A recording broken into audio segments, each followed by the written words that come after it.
Ms. Haley, will you please call the roll? Mr. Bryce? Here. Mrs. Cosenza? Here. Dr. Falk? Here. Ms. Galliano? Here.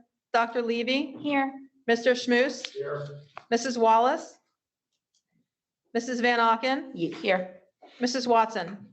Here.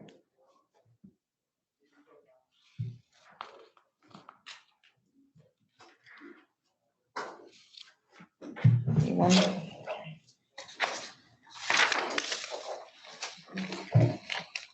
We will approve, I need a motion to approve the minutes of the August 30th, 2021 meeting. I'll move that. Second? Could I ask who said second? Marissa. I Oh, did. thank you. I think someone else did too.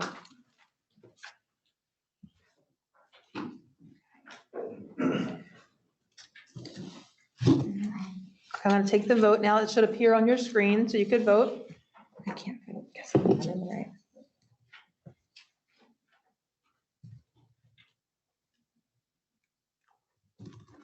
Did you get anything?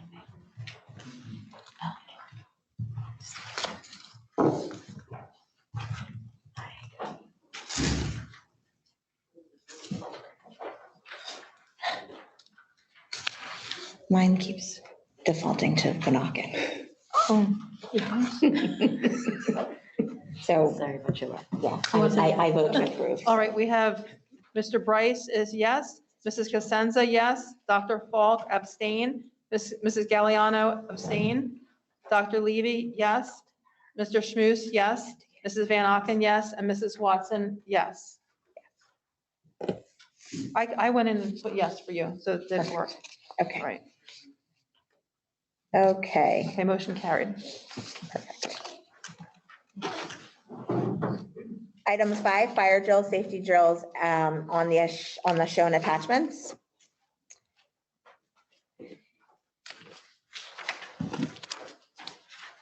There are no items under communications. Board secretary report.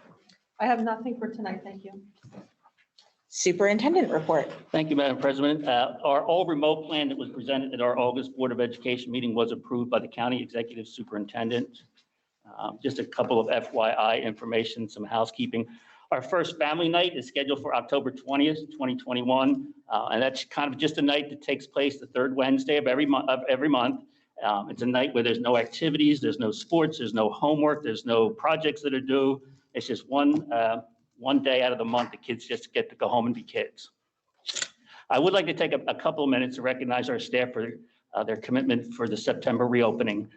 Unfortunately, reopening of the schools for 5 full days, it's not like flipping a switch and having the lights come on. It's more like flipping one switch at a time until you get all the lights on. So I'd like to thank our teachers and our staff, our secretaries, transportation, technology, everybody who was involved.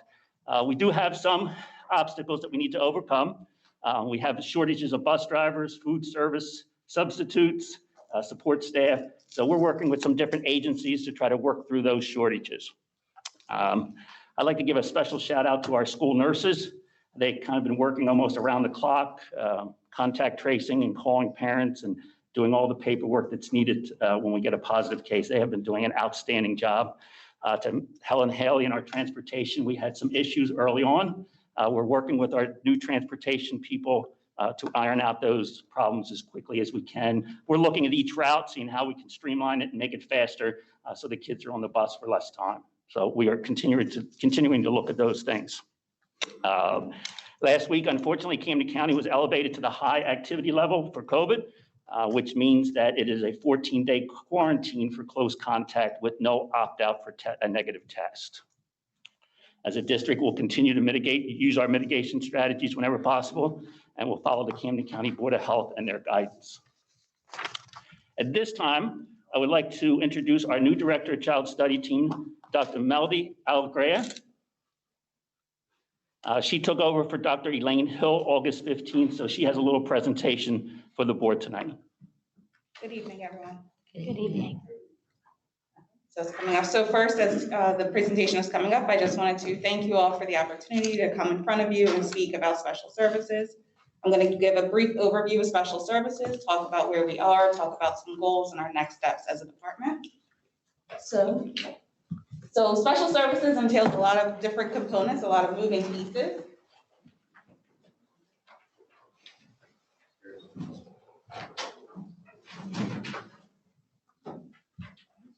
So within our department, we handle interpretation, translation services, and each of these we're going to talk about in the next slides. We also handle home instruction, some different funding streams, special education programs, child study teams, and also we're working on some additional monthly communications to provide to the families in our community. So interpretation services, as a district, we have to provide those services to families who are in need of translation services for a different language other than English. And so we are working, and on today's agenda, you will see that we are working with Cara as an organization that will be able to support us in that need, especially in terms of special education IEP meetings and also our special education documents. So Cara is definitely going to be an agency that will be able to support us in making sure that we're able to meet the needs of our families. Home instruction. Home instruction is a big thing. At this point, we have about 10 students across the district who are on home instruction. As the district gets ready for CUSAC, we want to make sure that all of our processes, our protocols, and our procedures are in alignment with CUSAC. And a part of that did entail us revamping the home instruction process. And so we did create a home instruction guidebook that went out to our district for our nurses, our guidance counselors, our child study team, and also our district administrators. So we're really working to make sure that our processes and our protocols are in alignment, not just with special education code, but also our CUSAC guidelines. And a big part of that was revamping home instruction and what that looks like. So just briefly about funding, there's a couple different things that our office works very closely with Helen's office and the business office with. One of those are extraordinary aid. This year, the department will be taking a larger role in the extraordinary aid funding, which means we will be working on that application, ensuring that we are able to request reimbursement for all of the extraordinary services. So that's for students who receive maybe a one-to-one, extra speech, extra OT, extra PT. So we'll be working very closely with the business office to make sure that our application is as robust as possible for extraordinary aid. IDA grant. The IDA grant is another area that we will be working very closely with to make sure that our grant is as comprehensive as possible. We did work on the additional funds that we have through IDA to add in tutoring, to add in some additional FM systems for many of our classrooms. We're finding that our younger learners really do benefit from having an amplified system within their classroom, especially due to the math. So we're going to be working on additional FM systems for our classrooms. And then the last thing is SEMI. The department will be working very closely to enhance our SEMI reimbursement. That is for students in district and also out of district who receive speech and other related services. We want to make sure that we're really quantifying those services, and we're really asking for the maximum reimbursement through the state. So special education programs, each school has some of the same consistent programs, but some of them are different. When we're looking at self-contained, we may have an autism program in one school, we may have an LLD program in another school. So not every single school will have the same programs, but we want to make sure our programs are as robust as possible and that there's a continuity within those programs. So we want to make sure if we have a kindergarten autism program, then we're able to continue that grade level all the way up, that school ends with in that same autism program and not having so many transitions for students to have. When we're looking at our special education programs and our ratios, this is just a quick chart to show where we are in terms of what our ratios are. This really guides us as a department and as a child study team in terms of how many students can fit in one classroom and what our code mandates are. So this is just a quick chart just to show what our mandates are for programming. So currently, we have 393 students who are receiving special education services across the district. We have 25 pending referrals. Many of those referrals are from parents. As we know, our students did have some learning loss and different challenges with COVID and the pandemic. And so we have 25 referrals that have come to us through special education. We have 105 We're gonna take a moment and adjourn for a second. Okay.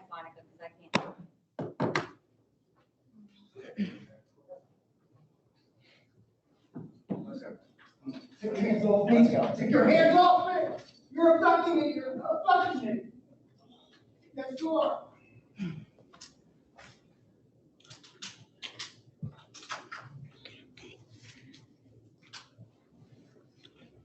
Okay. I will call it back to order. So we have 393 students receiving services, 25 referrals from September 1st until today for special education. Many of those referrals are from parents, again, due to the pandemic and the learning loss that families maybe are seeing and challenges that they're having with their students. And so we are working through those referrals. We have 105 speech-only students across the district, and we've received 33 speech referrals since September. We're looking at that increase for speech referrals really based off of the screenings that we're doing this year that we were unable to do last year for our kindergarten students. So we do have an increase in our referrals. So just thinking a little bit about the child study team. Many of you guys already know the child study team entails a school psychologist, a learning consultant, and a social worker. Some of those responsibilities I just outlined just so that everyone has the same understanding of what the child study team does. Working on testing within their discipline, doing classroom observations of students, writing of their reports, IEPs, holding IEP meetings, providing school-based counseling and social skills, providing those related services, supporting teachers, administrations, and instructional associates, and many other methods of support. As we've transitioned in September, we have some students who really are having a challenging time with the transition. Our child study team, our counselors have been very helpful in helping students to make that transition, whether it's pulling them aside to do some impromptu counseling, offering some social skills, working with families to provide resources. So we are very grateful also for the supports that the child study team is providing as our students transition back to full day school.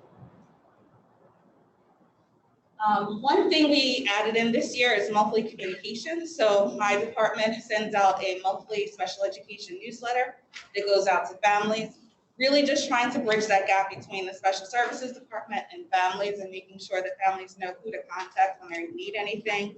And also providing an opportunity for our families to shout out a special services staff member. So every month there are different staff members throughout the department. The families have nominated them to be shout out, and we provide that information in our newsletter and provide a copy of the newsletter to the staff member. Really just trying to bridge that gap as much as possible between our department and also families. So some next steps and some continued opportunities for growth that we have as a department. In the short amount of time that I've been here since August, we are looking at just refining some protocols, procedures, and making sure that we are as in alignment as possible with code and also our QSAC requirements. So here are some of the things that I will be focusing on with my team. Looking at adult support protocols, making sure we have something in place when we have a student with an IEP and we feel as though they need some additional adult support. We really want to refine that process and make sure that we have a protocol in place for that. Our Rbt assignments, those are our registered behavioral technicians that we utilize as a district, making sure that we are assigning those and we're very intentional, in our assignment of those Rbt supports for students. Looking at our instructional aid assignments, training opportunities, and that includes professional development for our teachers, our instructional associates, any of our support staff. We have some of our child study team members attending different professional development, some of our teachers, and making sure that we're able to turnkey that information to benefit as many staff members as possible. We're also looking to make sure we have district-wide compliance with our IEP timelines.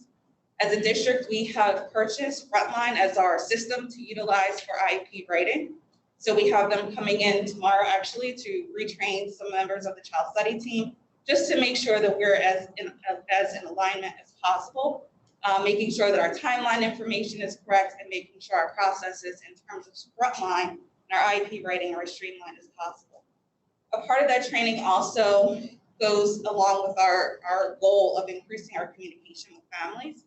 And so part of Frontline allows for us to have what's called a collaboration portal, which provides instant access to IEPs to families. And so as families have an IEP meeting, they will have access to that IEP at that time. And so we want to make sure that we're able to utilize all the components of the system. That would be the end of the presentation. So my goal tonight was just to give a brief overview of special education and then just talk about some of the next steps that we have as a department. I look forward to other opportunities to continue to show the growth that we have as a department. But again, I just wanted to say thank you for allowing me the opportunity to give you some insight and information in our department. Thank you very much for a very thorough report. I apologize for the interruption. Okay, one more presentation. We have a group here from Western Development Company. They asked if they could present to our board about a project that they have going on around Signal Hill. It's my understanding they already presented to the township, so they asked to present to the school board as well. That's correct. Good evening, everybody. My name is Duncan Prime from the law firm of Prime and Tubel. We are land use attorneys. This is atypical a little bit for us, making a presentation here. We are used to going to your planning and zoning board for sure. But as was just stated, we, meaning the Western team and I, met with your township informally, township officials, the mayor, some of the planning staff, and went through our proposal, which you'll hear in detail shortly, is a Western senior living brand community. The reason we are here is because of where it's located or proposed to be located, which is at the corner of Route 73 and Signal Hill Drive, which is right next to Signal Hill Elementary School. So we thought we would come, tell you what we're about, what we're proposing, so you all don't hear it blind when we go to the planning board and make our actual application. We welcome feedback, questions, anything you have. I've got the CEO and founder of our company here, John Westrom. I've got Mike Mayer, who's on our real estate team. Happy to answer any questions you have. I know you've got other more pressing business than ours going on right now, and you've had going on for 18 months. So I do appreciate the time you're giving us tonight. So, John, you want to come on up and we'll do a presentation for the board? All right, go ahead. Yep. Got it? Yep. Thank you, Duncan. You're welcome, John. Where am I going? Board, thank you very much for having us now. I'm going to try to make this brief. I'm going to go through a lot, but the reason that, as Duncan said, is that we're here is because the proximity of this property to the elementary school, and we're looking to advise you of things, get feedback, so that when we do go to the planning commission, the planning board, that there's awareness. So very quickly, this is what our property or senior living brand looks like. That's actually in Doylestown, Pennsylvania. And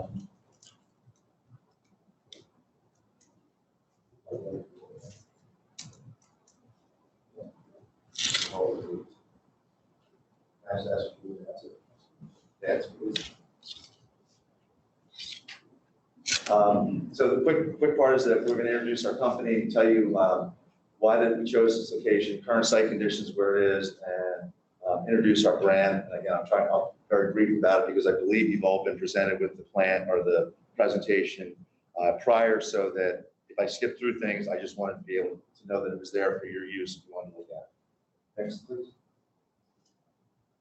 We met with Voorhees Township participants, kind of go through everybody there. As Duncan said, we had a very positive meeting, very supportive. They said go to the school board, talk to them because of the proximity of the location of the property. Next, please. We've been in business for 35 plus years. We've built over 5,000 units, 100 plus properties developed all over the region. Next, please. I won't go through the history. Started in 1986 through now, and we do basically senior living brands and millennial brands, all multifamily, for rent, not for sale. And our expertise is really in land acquisition. We do a lot of land use that's creative. We do traditional and modular construction. We're not going to do modular here. And we pride ourselves in our design and development. Very forward thinking. You'll see that in the product.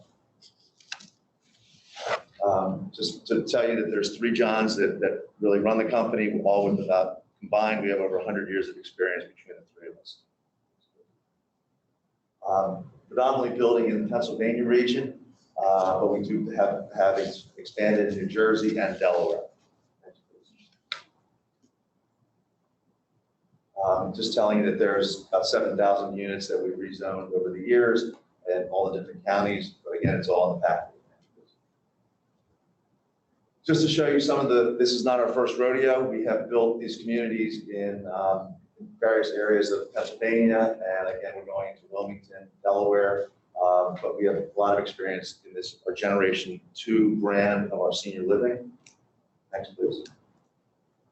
And the reason why we like this property and the location is it's got favorable demographics, very easily accessible, as everyone knows, to 73, proximity to Virtua and healthcare and all of the healthcare facilities along the area. And we're moving into New Jersey because we've really exhausted all the areas in Pennsylvania and we've been very successful with our brand in doing that. There are several communities already in the area, and just wanted to let you know that most of them are old. Other than the Brandywine facility that's up near Virtua, every other community is over 20 plus years old, and there are a couple planned, but not necessarily the same design as what we are. Next, please. Property, as you know, is located right next to the Signal Hill Elementary School. It's a kind of a rectangular shaped property, and we would showing you bulk and area what we would do there. And what we have is it's currently permitted under the existing zoning. We do have a couple of variances that we would need, and we would need to talk to the school board, and we need to talk to the municipality about how we handle that. Next, please. So to tell you a little bit about what our product is, and that's really the most important thing because we do feel it'll be very complementary to the elementary school next to it, is it's a independent living, personal care, which is like assisted living, and memory care facilities, all enclosed in one building. And we call it kind of a cruise ship without water. And we'll go through a little bit of what that is in advance, please. It's self-contained, it's an age-in-place community. Our average age of a resident in there is 82 years old. And it basically, we repurpose properties that were underdeveloped. This property had something on the corner years ago. It's a rental model with no entrance fee, so you don't have to have someone spend all of their money to move into a community like this. It's designed and built by us. We're very experienced. It uses existing infrastructure because the roads are already there. We would improve them, which we'll show you. It's a substantial investment. It's about a $40 million investment on that particular parcel. We have a national operator that manages it, and it answers the local need for housing. Next, please. And the benefits really are is that there are no additional school children that would be created. It's significantly less traffic than other permitted uses that might be available. And it's a significant increase in tax revenues for the municipality and the school district. Next, please. So, the bottom line is that, as I said, kind of a cruise ship without water. I'm not going to go through all of these different things, but we do have, it's a rental fee that goes in. It's secure, functional, affordable living space. It's not affordable housing. We do have an affordable component that's mandated by the state, but everything is all enclosed in the facility. And one thing that I think is important for you all is that our traffic will be so low, and basically our residents use a shuttle. We have a shuttle that takes people to and from doctors, to and from not if they even have to go to the food store or anything like that, because they don't really need to go to the food store because we supply meals every day to everyone. But if they want to go out, we have a shuttle that will take everyone. So it's very limited in traffic. Next, please. These pictures are basically of what are, as I called it, a cruise ship without water. In the main street that we have, and again, we have to take people if they would like to see one of our facilities, a theater, a diner, a pub, a game room, a post office, a salon, general store, several dining rooms, private dining, fitness center, and a doctor's office, all on the first floor, all accessible to all of our residents. And all these pictures, by the way, are not of like stock photos. These are photos of people in our facilities, mostly actually all pre-COVID. There might be one or two that people have masks on, but all pre-COVID, having a lot of fun and enjoying life and enjoying their latter years. Next, please. It is managed by an experienced national operator called Leisure Care. They're in 18 different states, and they manage 50 plus communities. And they deal with independent personal care and memory care living options. The key why we would propose this is because if you've ever heard of what's called the Silver Tsunami that's coming, the Silver Tsunami is basically all the baby boomers that are aging in place, and they are getting, I don't know how many of you are baby boomers, I am, but the bottom line is that the growth rate of the baby boomers, if you look on the chart, the blue one on the bottom is the population growth from 2012 through 2060. It's a very flat line. If you look at the green one, it's going over 80 and it just ramps up like crazy. So there's a significant amount of folks that will be over 80, basically starting now. 1944 was when everything started. We're 3 years away from that. So by the time we would actually build the product and start to open it, it would be that when that time is, and it's just flowing with people. They almost can't build enough for people that are aging in place. Next, please. The bottom line on this is that our target market desires this higher quality, convenient lifestyle. They don't want any maintenance. They have no maintenance. They want to be able to spend, they have a lot of spending power, much more than the predecessors did. They're living longer. They want to be active. They desire a convenient, all-inclusive community. And they really don't want to have to use all of their money to go into a CCRC, which is a continuing care retirement community, which is where they have to plop down a significant amount of money to be able to get in there.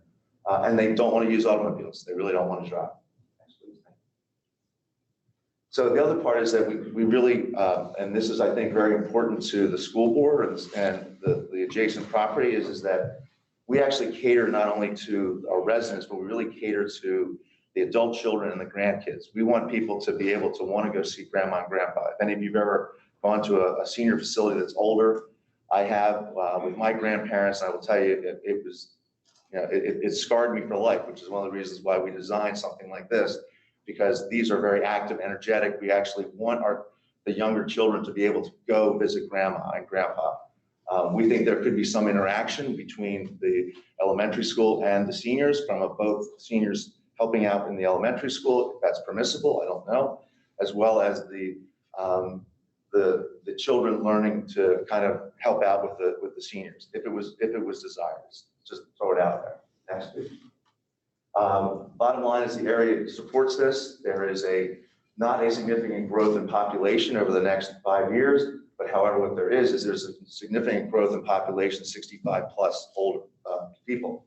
So if you look at it, there's right now there's 25,000 people over 65 in a 5-mile radius. In 5 years, there's 29,000 people in that same 5-mile radius. Our models range from they're small, again, it's a cruise ship without water, and the reason why we have our units are relatively small because we want the folks to be outside to be able to move in and be able to be in the common areas and do things together and socialization. So we have a combination of independent living, which is all people are very mobile, personal care people need a little bit of help, and then memory care is when they really need some assistance with pretty much everything. Next, please. So this is the most important part of the presentation, but I wanted to go through all the things that we talked about is that property would sit facing Signal Hill Road. What it does is we have a model that we use, so we really don't modify our model.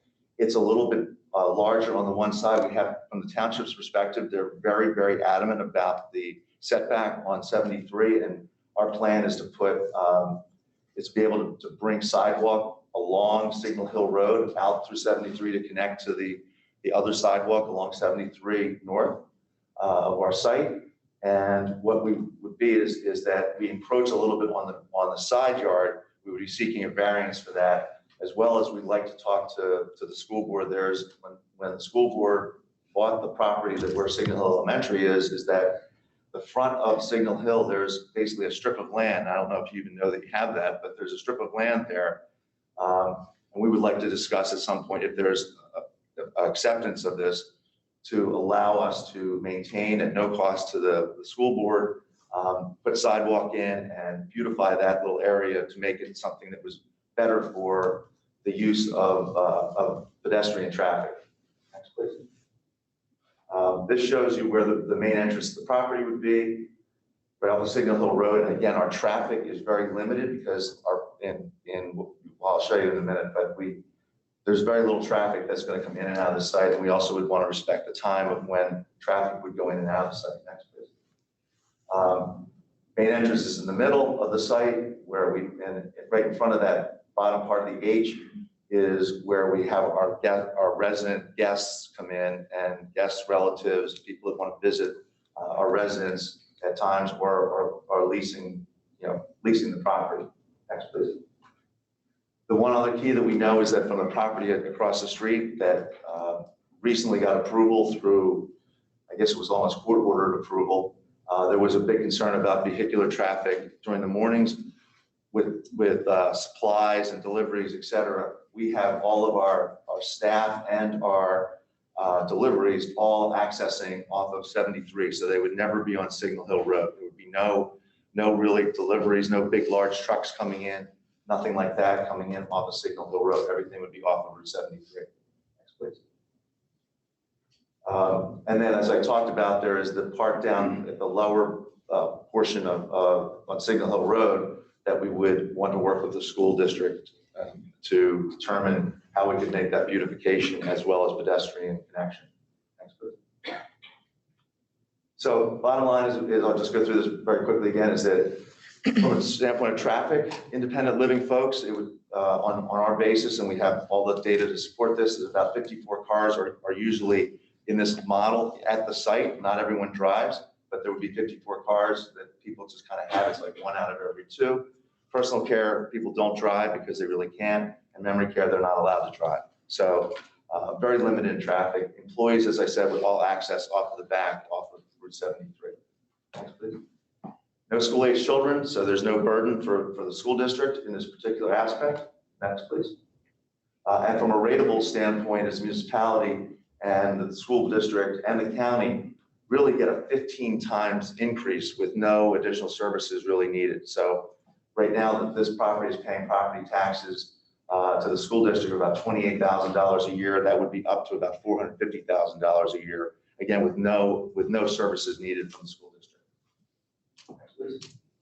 So we have all private services. We do our own snow plowing, we do our own landscaping, we do our own trash removal. Everything is all included in what we do, and there's no municipal services necessary.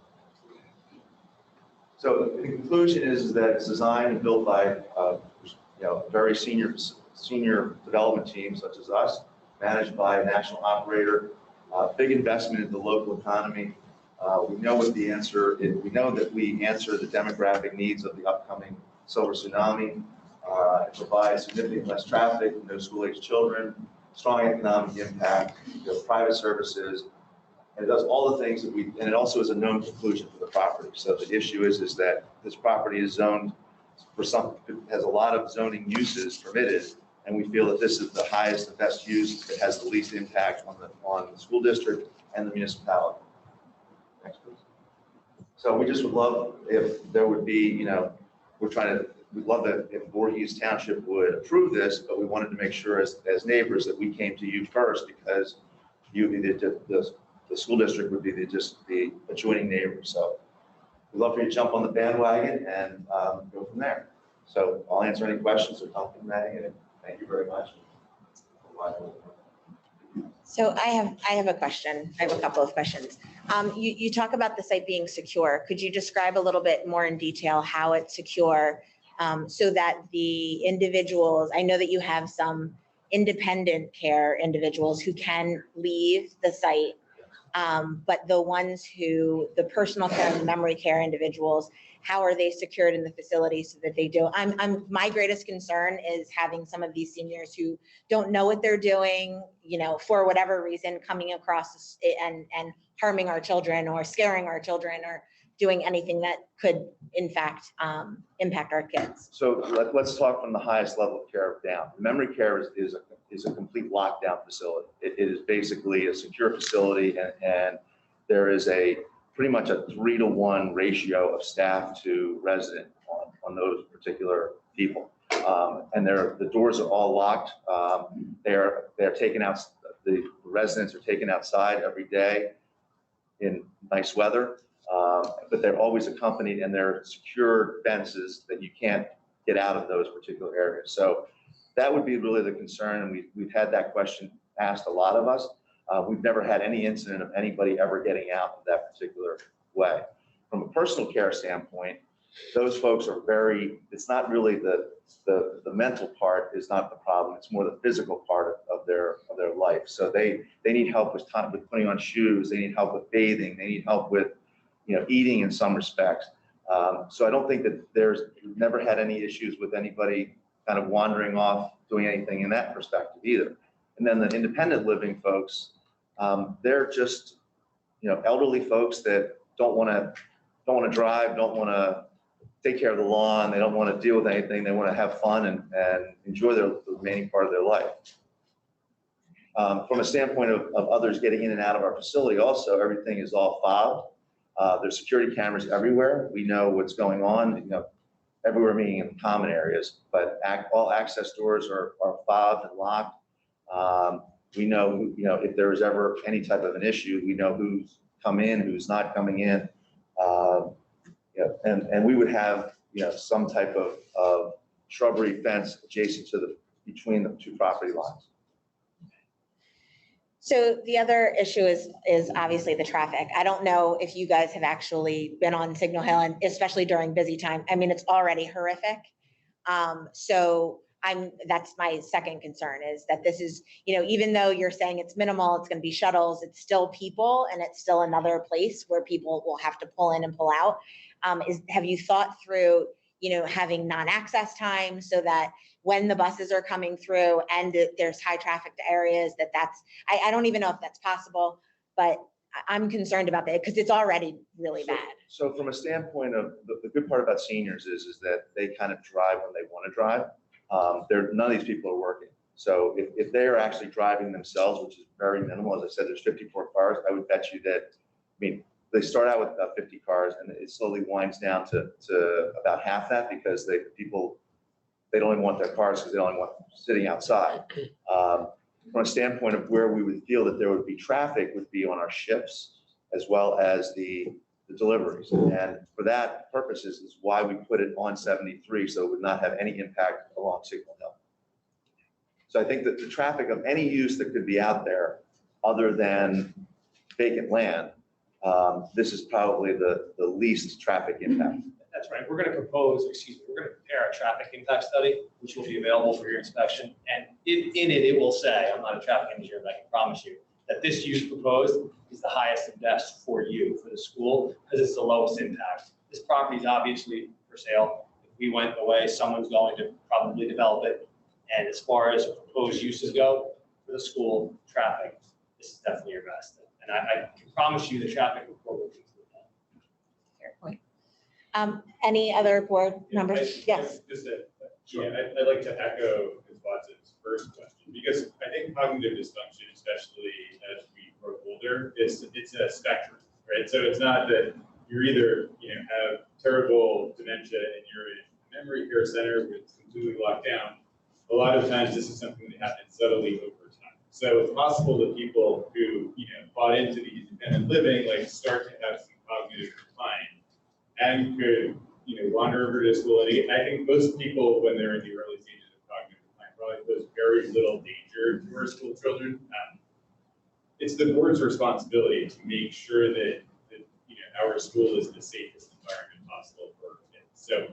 So I think that, one of the things that I would like to hear is a proposed protocol with the staff for if somebody wanders, if they're starting to have some cognitive decline and they wander into the school district property onto the playground when the kids are out playing, they might not recognize that that's the wrong thing to do, but it's clearly the wrong thing to do. And, we don't want to call the police and have one of our, 85-year-old residents hit to the ground and arrested. That's not the right thing to do, but it would make me more comfortable if there was an active protocol for the staff to come and get people, redirect them if they're getting a little bit too close to the schoolyard, even during school hours, to actively possibly monitor that with some cameras between where the property exit is on Signal Hill and where the school is. So I would look to the management company, our operator, for that. I know that we have protocols. The one protocol, and again, I'm going to defer to them, but happy to supply information about it, is that we actually interview the management company interviews all the residents on a regular basis to recognize if they are having cognitive issues. And they will, you know, it's a delicate balance of moving folks from independent to personal care to memory care.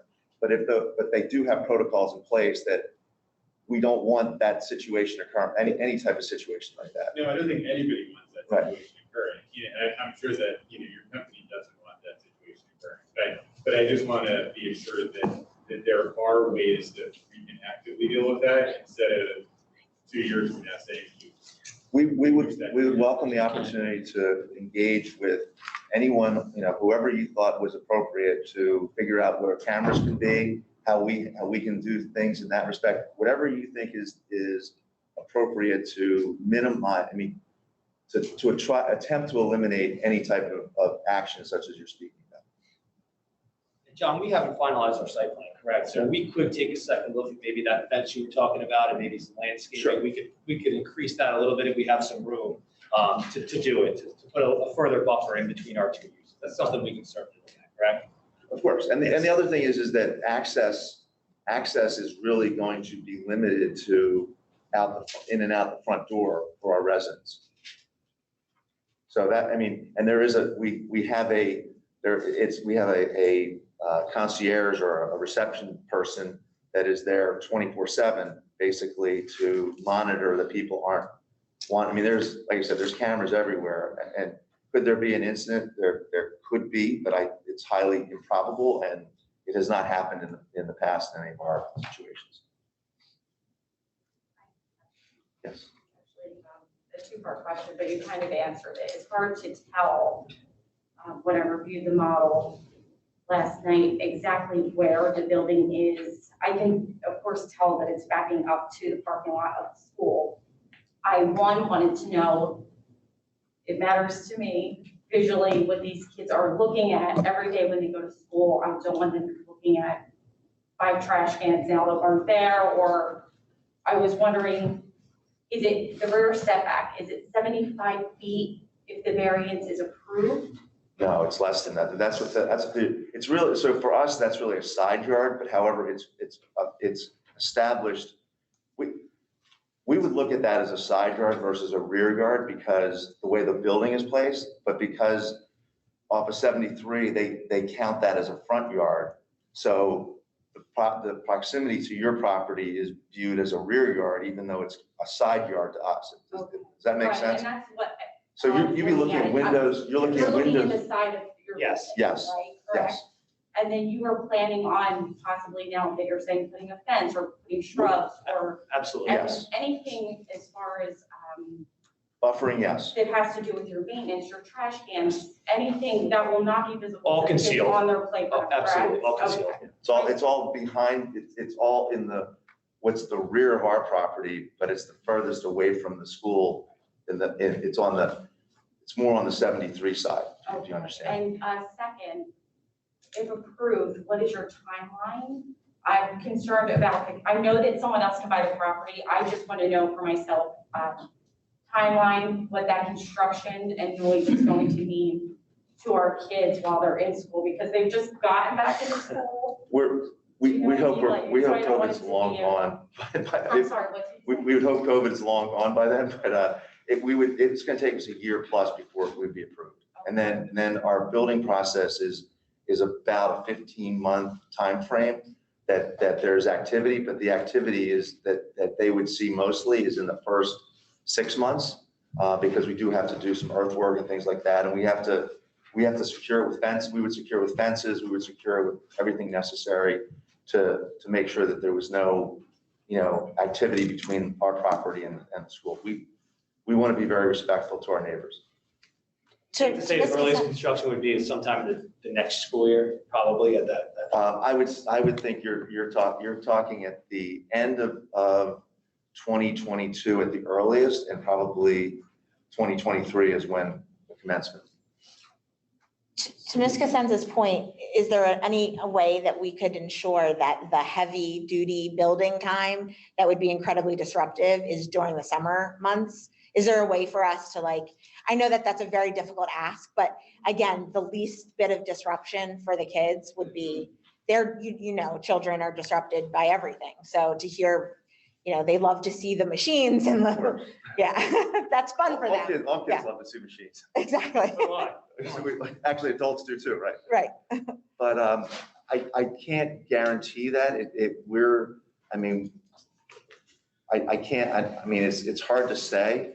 I can't guarantee it, but we would try to do everything. It's going to depend on schedules. I don't know when the approval could be sooner or later, but we also are kind of tied with the seller who wants, they want to get paid at some point for their property, and we have bank financing and everything else. So we would come back and communicate with you. And my point is that we would work with the school district or whoever would be designated regarding this property to work hand in hand with them to ensure that there was the least amount of disruption. In addition to everything you said, approximately how much staff would you guys be hiring in that building? So the max, it's usually about 75 total people, but the 75 people are on 3 shifts, and the most that you really have is about 40 people there between the hours of 10 and 6, and that's because it's mostly food services. So during 10 and 6 is when they're prepping for lunch, and by 6, but these folks eat at 5 o'clock, and by 6 o'clock, 2/3 of everybody's gone in terms of the staff. And then the other shifts are in the mornings are maybe 25 max, and then at the end of the night, it's more like 15. So it's minimal. And then visitation?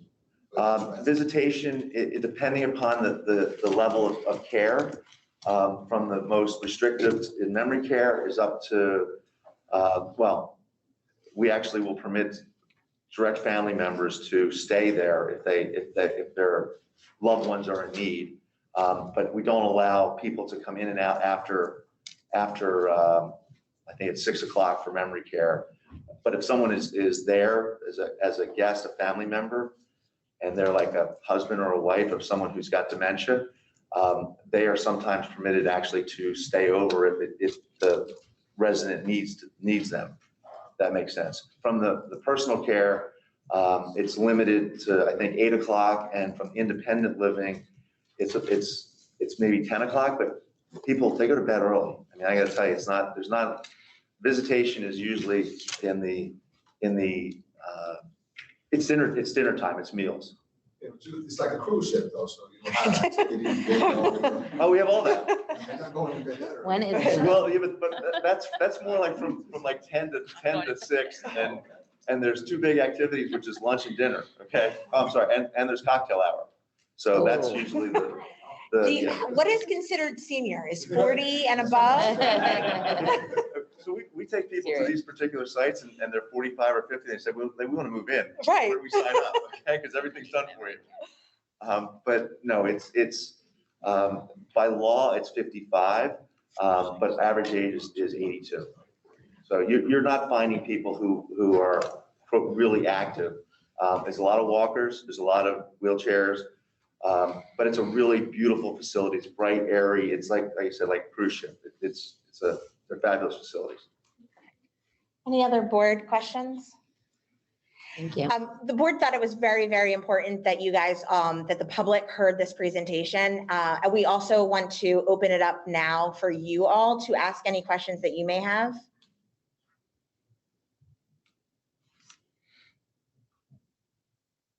Yes. Is there an incident rate statistic on staff and guests as far as does that have any negative impact on communities as far as crime, vagrants, very history of stepping people. And are there other facilities that are located within 100 feet of the school that you guys operate? We don't have any data on any of that. I mean, I don't think we've never had an incident of, if I'm understanding, I want to make sure I'm understanding your question. Can you rephrase that? Well, I'm not super worried about the elderly people in there. I'm more concerned about the staff that comes in and out every day. Okay. Are there statistics on that? Is that? I mean, you guys have a couple hundred places. Is there issues? We have not had any. In a residential neighborhood connected to schools, stuff like that. We have not had any issues with anything at all. Again, we hire our national operator, who is the one that operates. So we are the developer, the builder, and the owner. But Leisure Care is the one that hires everyone and they go through a really extensive screening. And, you know, that's all I can say. I mean, I don't know of any incident.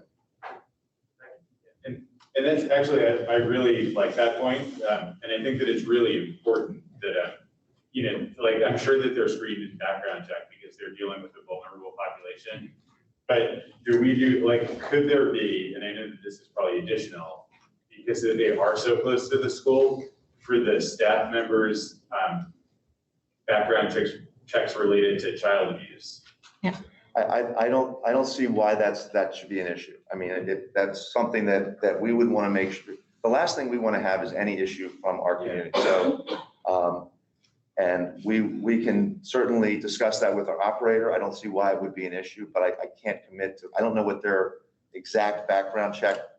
So I know they do criminal and, you know, other aspects, and references and everything else, but I don't know the exact, you know, the exact level of background checks, but we look into that. Yeah, and I imagine that would make the community feel much more comfortable. Absolutely. Not a problem. Any other questions? Bruce, anything online? There's two hands that have been up. I'm not sure if these questions pertain to this or you're just in the queue for audience participation in general. Okay. I can check with them. No, I think if they want to ask questions, you guys are going to stay here till the end, or are you planning on leaving? We weren't planning on it, but we'd be happy to if you'd like us to. And I don't mind if you check with them. We can wait. But happy to. Yeah. Okay.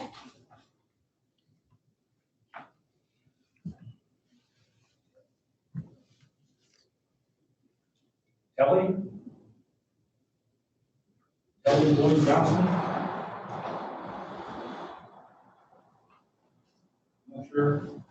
You should be seeing a prompt to unmute your device.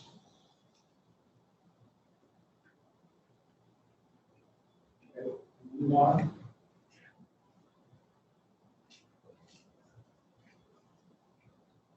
Person is SH.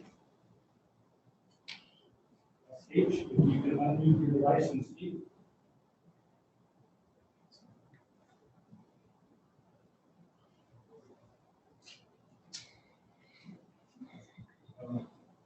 Okay. Thank you very much. This is step one in a long process here. This is going to take a year or more for approvals. We're not even into the township with an application yet. We're happy to answer questions as we go. John or myself or Mike, we're always available. We'll leave you our information. If any members of the public want to reach out, be happy to answer them. John will tell you this company is very transparent. All we want to be is transparent. Yep. Thank you for having us tonight and letting us present. I tried to move as fast as I could through it because it can get a little long. I know you have a long agenda, so thank you very much. Thank you. Thank you, everybody. Anything else? That's all I have, Madam President. Okay. Perfect. Policy Committee, Ms. Galliano, could you please go over?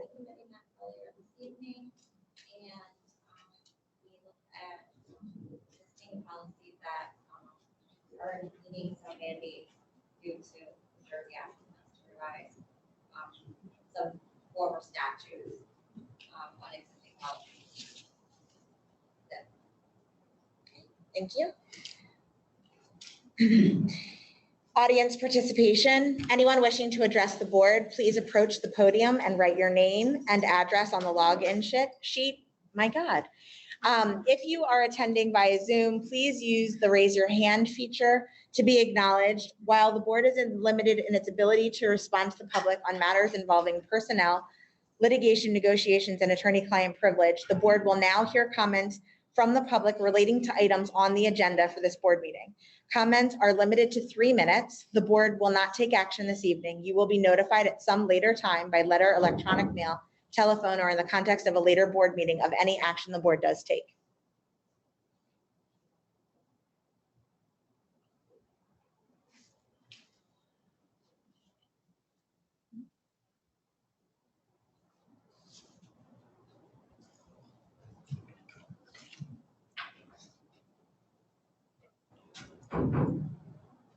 Deborah Wellings, 34 Christopher Road.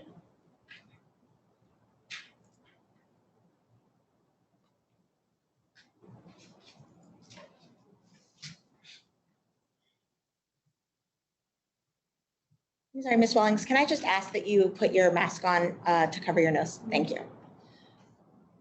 I wanted to follow up as far as the last meeting as to the search for a new superintendent after the sudden firing of Dr. Gentile last year.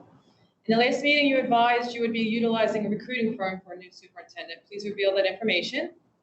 The Voorhees taxpayers were forced to pay 2 superintendent salaries this year due to the sudden firing, which was never really explained. Apparently, only union surveys were sought at that time. The current acting superintendent is the VP of the local teachers union, which is clearly a conflict of interest.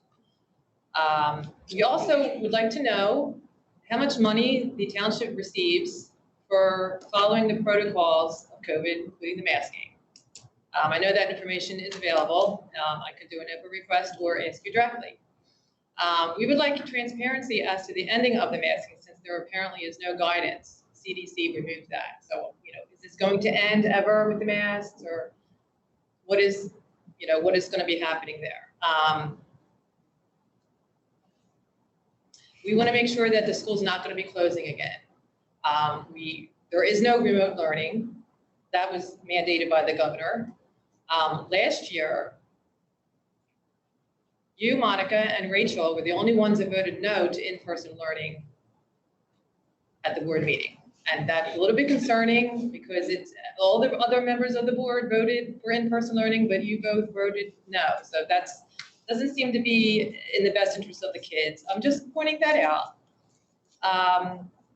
So since there is no end in sight, we're just trying to make sure that the school isn't going to up and say, oh, there's too many cases, we need to close. Another thing, there is no option for virtual learning. So if a parent is uncomfortable with their child in school, they don't have any options. And why isn't there any options?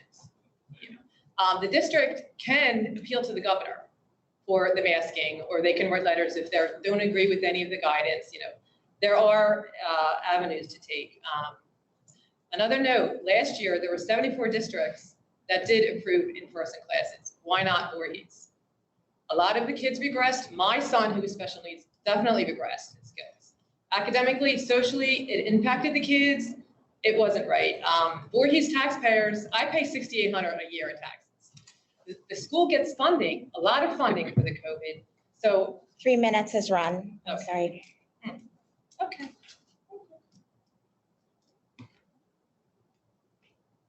Yes, first.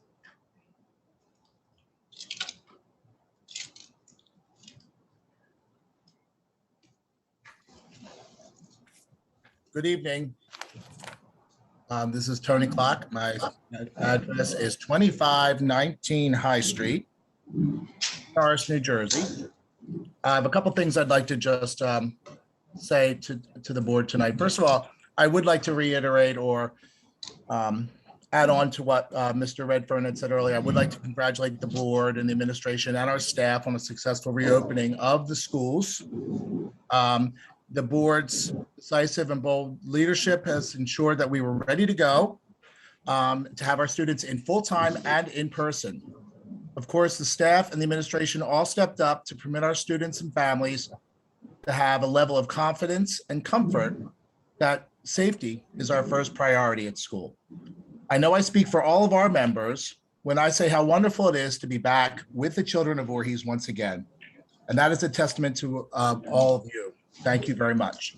I'd also like to just announce that the VTA is sponsoring a Meet the Candidates Night on October the 12th at 7 p.m. at the Voorhees Middle School cafeteria.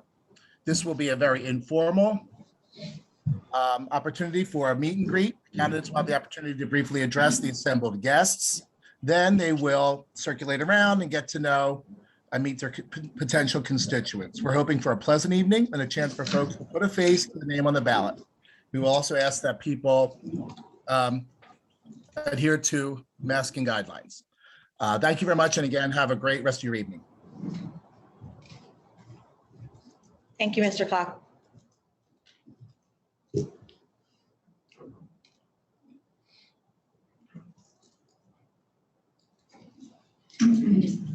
That should be pertaining to the agenda.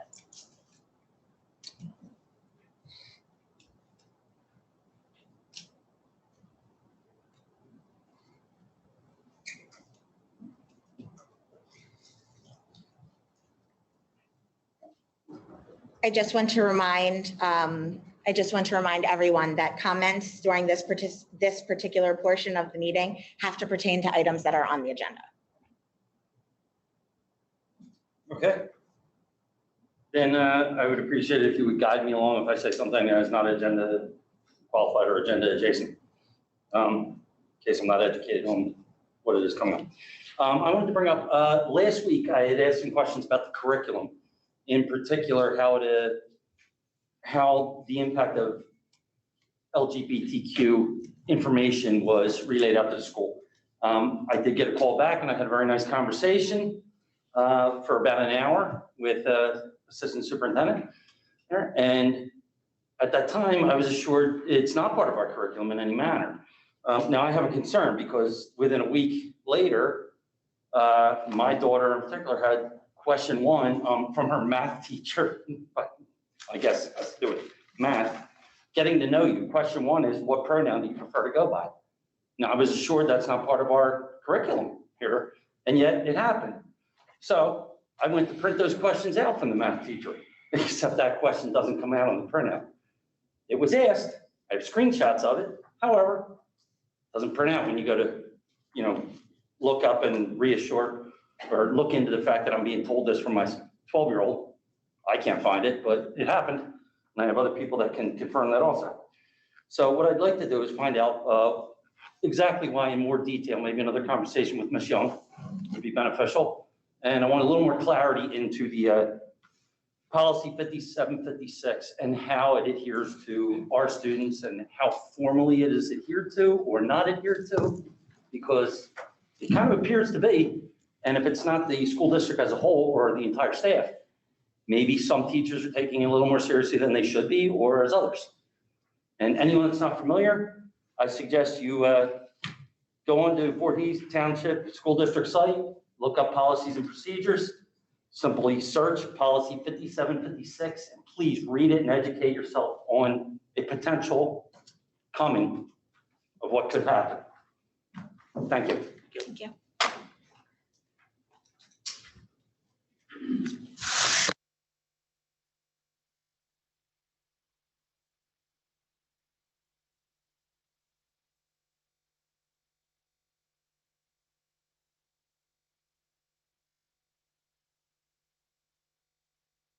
That's my thing. I just want to say thank you to Dr. Malavi. Thanks for your thorough investigation of where we stand on supporting our students with special needs.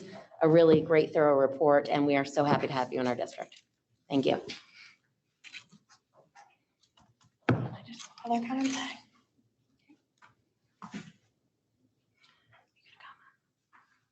Some audience member. It's not appropriate.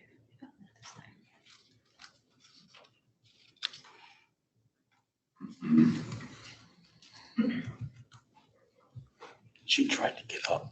Okay. What is the go, Don?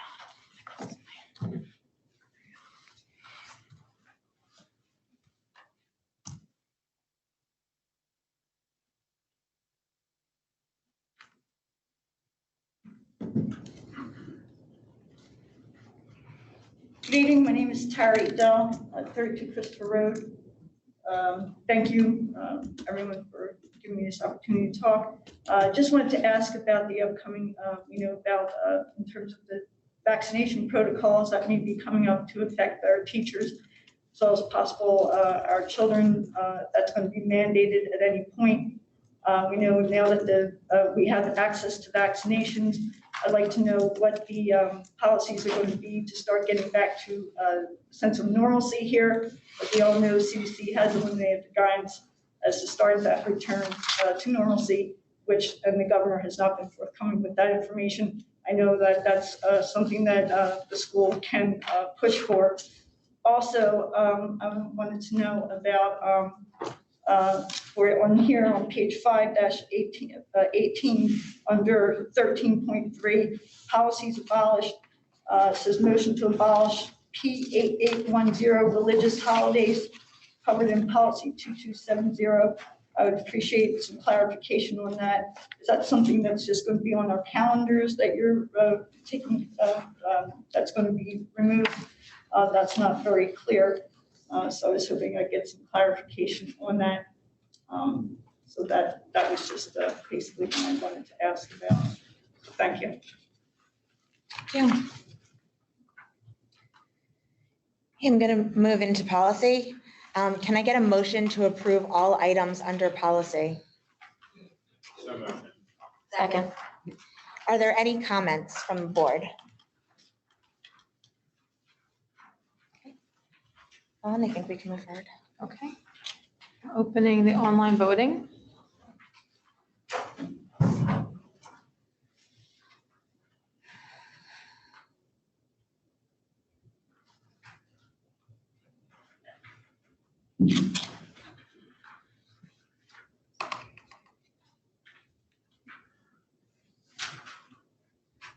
All votes are in and the board voted unanimously to approve all policies. Personnel, can I get a motion to approve items listed under personnel? So moved.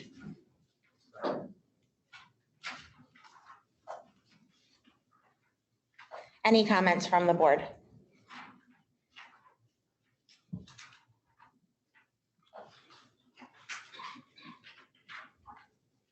All right, I open the online voting.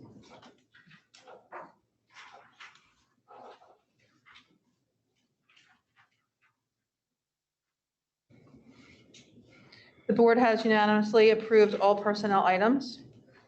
There's no items under deferred action. New business, can I get a motion to approve the items listed under new business? I'll move that. Second. Any comments from the board?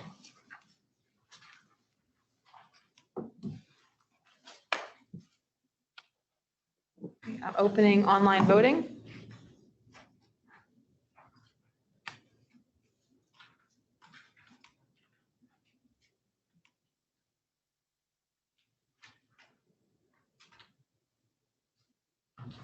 The board has unanimously approved the new business items. Our next meeting will be on October 27th, 2021 at 7:30 PM, located here at the administrative building. Audience participation. Anyone wishing to address the board, please approach the podium and write your name and address on the login sheet. If you are attending via Zoom, please use the raise your hand feature to be acknowledged. While the board is limited in its ability to respond to the public on matters involving personnel litigation, negotiations, and attorney-client privilege, the board will now hear comments from the public. Comments are limited to 3 minutes. The board will not take action this evening. You will be notified at some time later by letter, electronic mail, telephone, or in the context of a later board meeting of any action the board does take.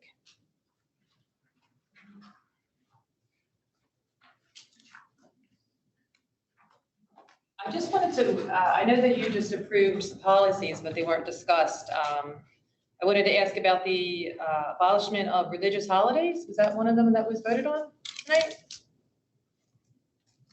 We just wanted to, I wanted to ask about that, anything about that? I think, and Dr. Young, correct me if I'm wrong, it's the same calendar we've always used. We're just not using specific holiday. It will be winter break, spring break, not using specific names. Okay. Same calendar we've always used. What was in the policy is just, it's a repeat, so that's why they're. Oh, okay, so that's why you're not discussing, there's nothing new. Okay, thank you.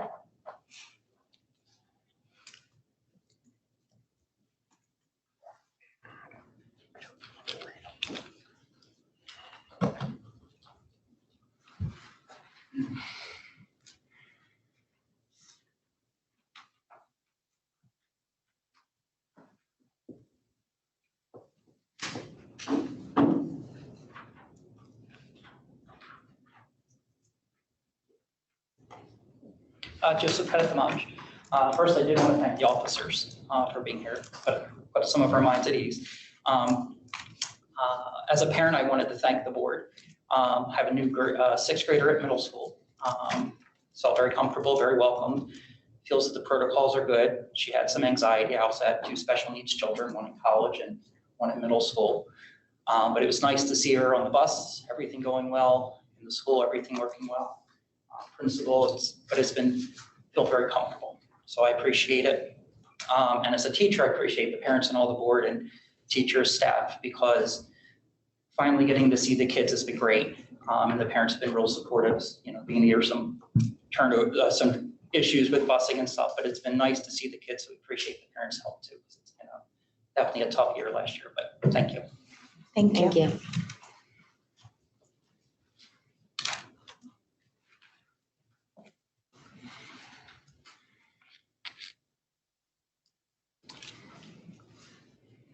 Last chance, any other comments from the audience?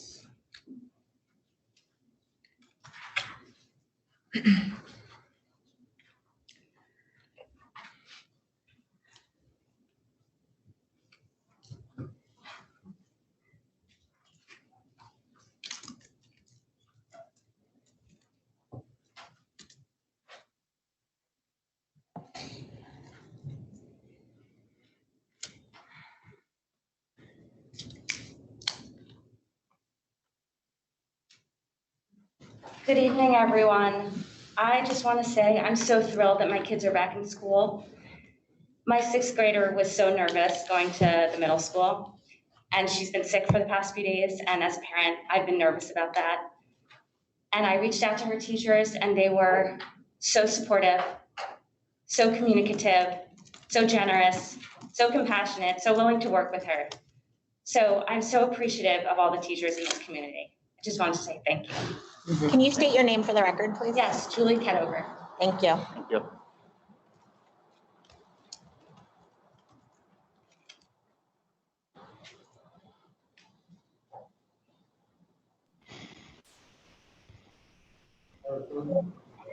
Hi, can you hear me? Yes. Okay. My name is Cara Thornton. I'm at 37 Rollingwood Drive. I have a 7th grader and a 2nd grader in the district. And I just wanted to say that I'm in full support of keeping children masked. Our elementary school students are not vaccinated. So until that happens, they need to be as protected as possible.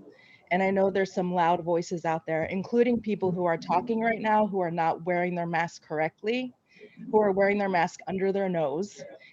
I would like to say that this has to be an important thing that's reinforced. People wear your mask correctly, you wear your mask in classes, and the teachers have to reinforce this.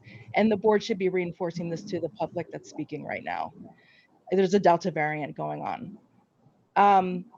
I also am in full support if numbers start rising, which they are rising at the moment. If they start rising, the school shutting down and going completely virtual, 100% in support of that. That's what should be happening. The only factor that should be coming into play right now is the safety of our children. The safety of our children, number one.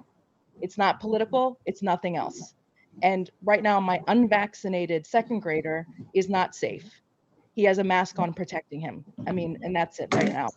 And it terrifies me that he's going in and I don't know what's going to happen when he comes home.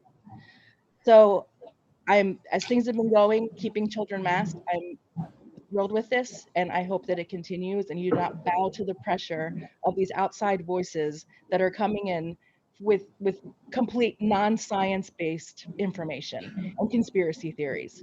So I am fully supporting how you're going right now. And if the numbers start to rise again, going virtual, 100% that's what we have to do. Nothing is ideal. And I've said before, a pandemic is not convenient for anyone. And it's not going to be convenient if we have to shut down again, but that might have to happen. And it should be, again, safety of the children, number one thing that has to be looked at. Thank you. Thank you.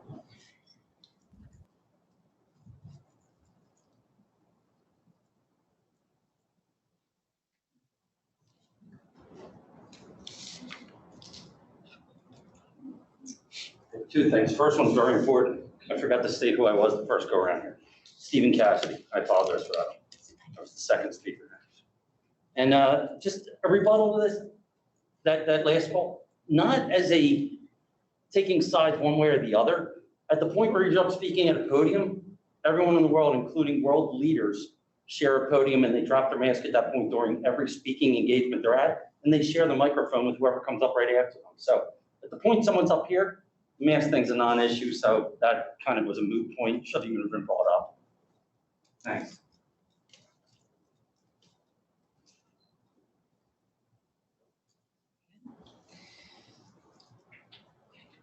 Okay. Board comments?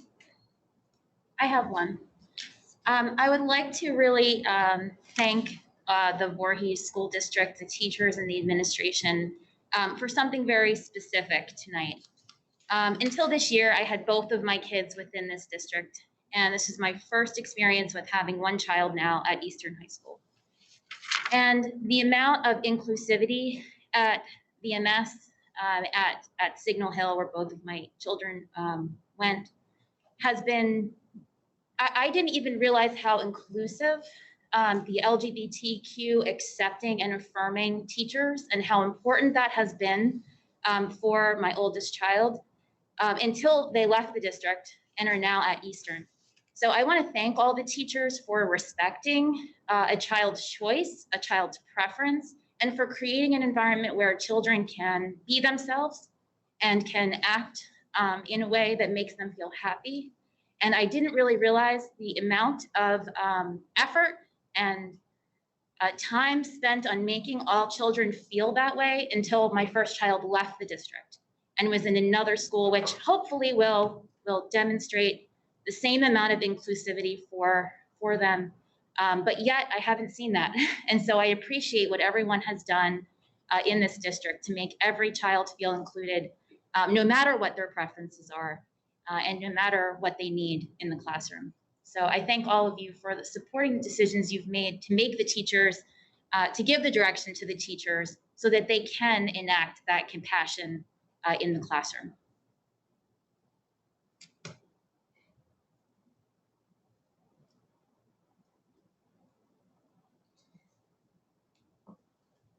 Beautifully said, Dr. Levy. And I hope your daughter is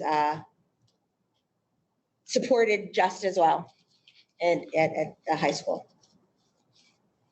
Any other comments?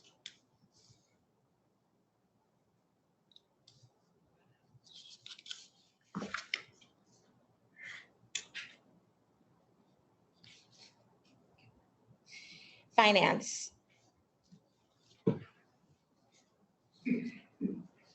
Can I get a motion to approve all items under finance?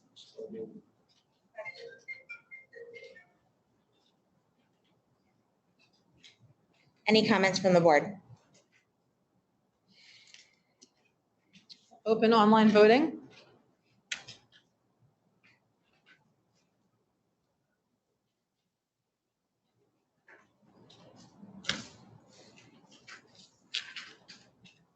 The board approved the finance items unanimously.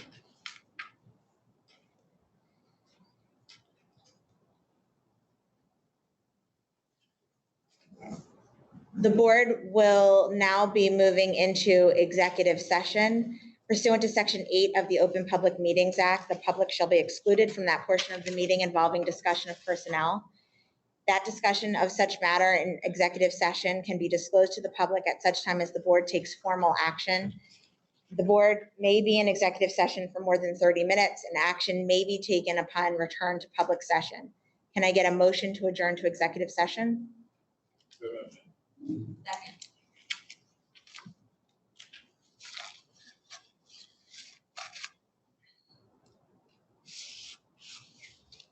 I'm opening online voting.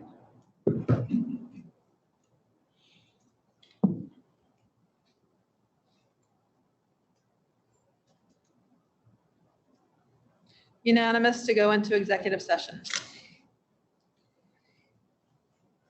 I know we usually get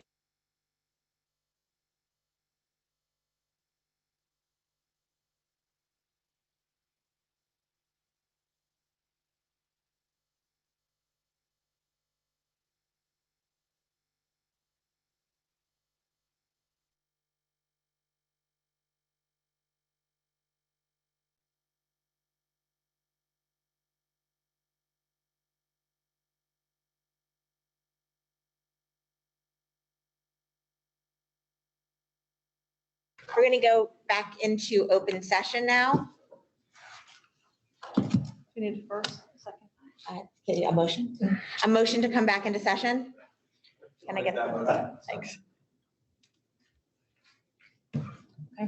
Roll call, Mr. Bryce? Mrs. Cosenza? Yeah. Dr. Falk? Yes. Ms. Galliano? Yeah. Dr. Levy? Yes. Mr. Schmus? Yes. Mrs. Van Auken? Yes. Mrs. Watson? Yes.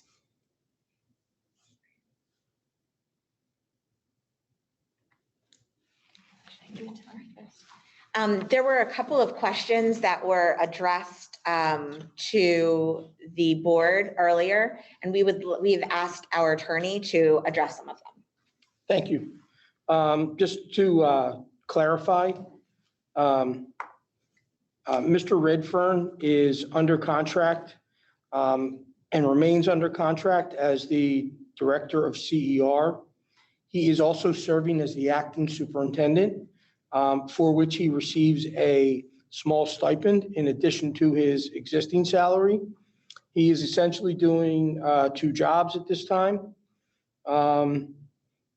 As far as his position in the association, Mr. Redfern stepped down as an officer in the association when he was appointed as the acting superintendent. On a personal note, I find Mr. Redfern to be knowledgeable, competent, and extremely pleasant to deal with. Thank you. Thank you. Okay, coming out of executive session, I would like to get a motion to approve the appointment of Hazard Young A.T. Associates to perform the superintendent search for $21,500. I'll move that. Second. Mr. Bryce? Yes. Mrs. Cosenza? Yeah. Dr. Falk? Yes. Mrs. Galliano? Yes. Dr. Levy? Yes. Mr. Schmus? Yes. Mrs. Van Auken? Yes. Mrs. Watson? Yes. Motion carries. Can I get a motion to adjourn the meeting? Yes. Second.